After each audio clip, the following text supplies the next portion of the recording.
मेरे प्यारे बच्चों, अब हम जानेंगे संकेत क्या होते हैं और लिपि क्या होती है। हिंदी व्याकरण के अंतर्गत संकेत और लिपि को जानना अति आवश्यक है, क्योंकि भाषा में ये एक महत्वपूर्ण अपना जगह रखते हैं और इनको जानने के बाद आप समझ सकेंगे कि संकेत और लिपि में क्या अंतर होता है। तो चलिए शुरुआत करते हैं। संकेत की परिभाषा हमें होती है कि संकेतों के द्वारा भी हम अपने मन के भावों को प्रकट कर सकते हैं और दूसरों तक पहुंचा सकते हैं।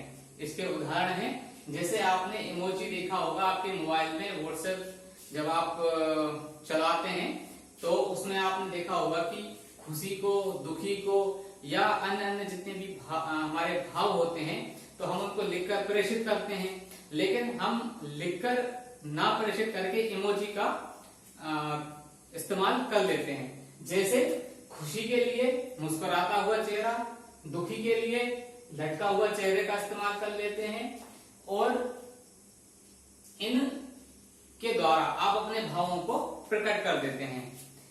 लेकिन कुछ उदाहरण ऐसे संकेत ऐसे भी होते हैं जिनके द्वारा हमें जानकारी भी प्राप्त होती है कि ये चिन्ह कहाँ कहाँ इस्तेमाल किए जाते हैं।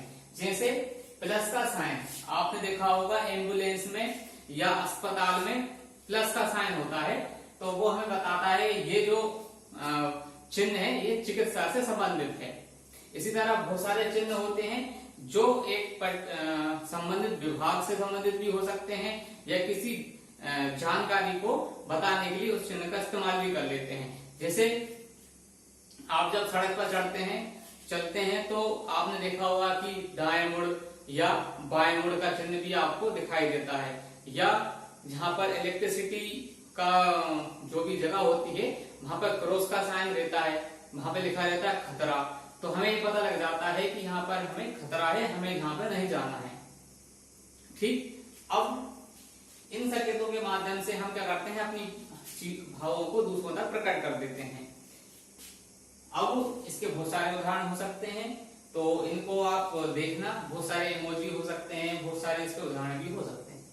अब हमारी बात आती है लिपि क्या होती है।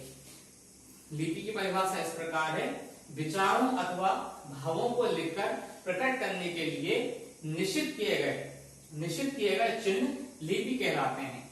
यानी हम अपने भाव या विचारों को बताने के लिए कुछ निश्चित चिन्ह हैं हमारे, उनके द्वारा हम अपनी बात को पहुंचाते हैं।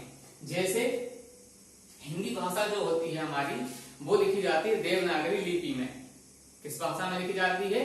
देवनागरी लिपि में।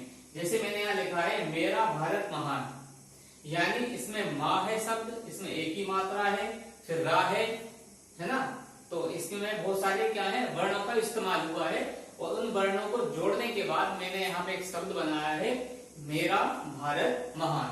यानी ये जो लिपि है, माँ शब्द के लिए इस तरह का चिन्ह है, रा शब्द के लिए इस तरह का चिन्ह है, तो ये हमारी कहलाती है लिपि, जिसके द्वारा हम अपनी बात को पहुंचाते हैं। यानी ये हो गई देवनागरी लिपि। अब हम देखते हैं रोमन लिपि।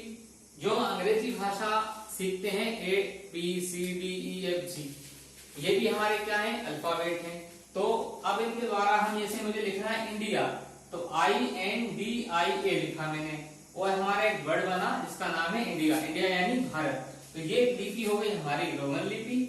इसके बाद है गुरुमुखी लिपि। गुरुमुखी लिपि जो हमारी पंजाबी भाषा होती है वो लिखी जाती है गुरुमुखी लिपि में। गुरु नानक साहब के जितने भी ग्रंथ हैं वो हम आपको गुरु लिपि में मिल जाएंगे। इसी तरह उर्दू के चिन्ह होते हैं उर्दू भाषा के लिए, तो उर्दू लिपि हो जाती है। जैसे आप यहाँ कोलकाता में बंगाली चलती है भाषा, तो उसकी अलग लिपि है। तो आज हमने समझा संकेत और लिपि। ये अपनी आप कॉपी में नोट कर लीजिए और इनको जानने का प्रयास कीजिए कि ये चीजें क्या होती हैं। धन्यवाद।